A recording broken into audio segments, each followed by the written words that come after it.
Hello, Odd Job Doer here, and today, as you can see, I got some little trim here around the window underneath it here, and I got me some 150 grit sandpaper to kind of buff it up, get some of the gloss that would have been on this if it was any. Basically, the goal is to repaint this, and on your trims, like say around the windows, your floor molding trims, or even like around your door trims here. You want to usually hit it with some sandpaper, because they did it right. They usually have it with some high gloss. High gloss has some enamels to it to make it a little bit stronger paint. Make it so it doesn't stain or get dirty as easy. And so this strip here, I use this little bit of sandpaper. It has a stickiness on the back, and I can just run up underneath this part. Having it like this, you can put your finger in and kind of mold it to the molding itself.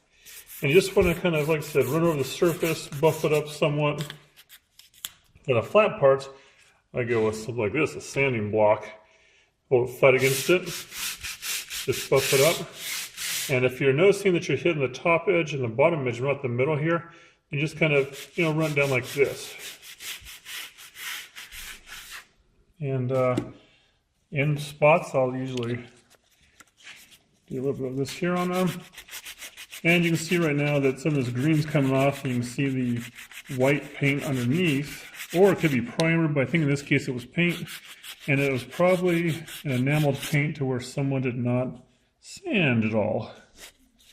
And so that causes this green to kind of fall off easier, not to mention this green paint's not really enameled. But that's what I'm going to do. So after you get this here buffed up with your sandpaper, go ahead and take a cloth sponge like that's in damp, wipe it all down, clean it up, and then it'll be ready to paint.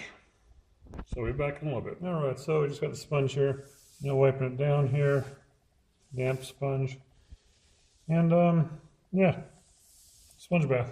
So it's all clean here, and let this dry real good, and then it'll be ready to paint. Alright, so we got it dried off, we got it cleaned, and now we're going ahead and get some paint on there. And I like to work out of the can usually. I'm just painting something like this. But you can see here, just kind of slap it on. Don't get it dribbly. Up at the very top, you could tape it. You could, just get in there like so, get some paint skills. Just paint to the edge of it.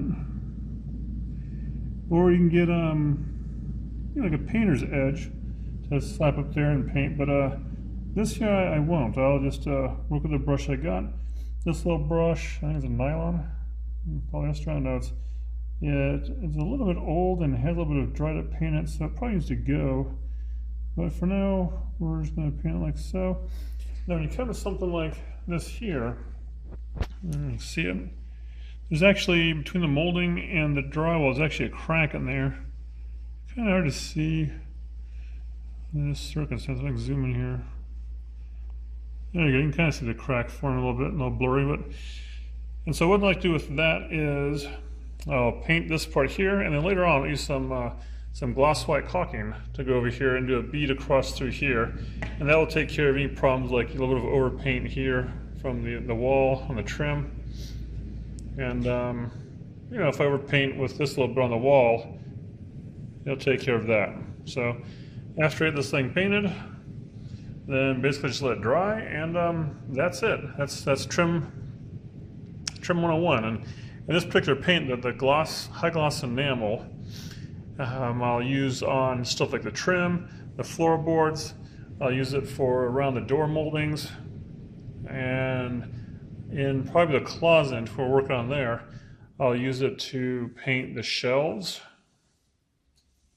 And yeah, anywhere that you actually have the paint's going to use some wear to it, you want to put on a high gloss enamel. But keep it in mind though, if you want to paint over that high gloss enamel, you usually have to sand it down some and get it a little buffed up so the new paint will grip to it. So if you have any questions or comments, leave them down below. And this is the Odd Job Doer, and thanks for watching.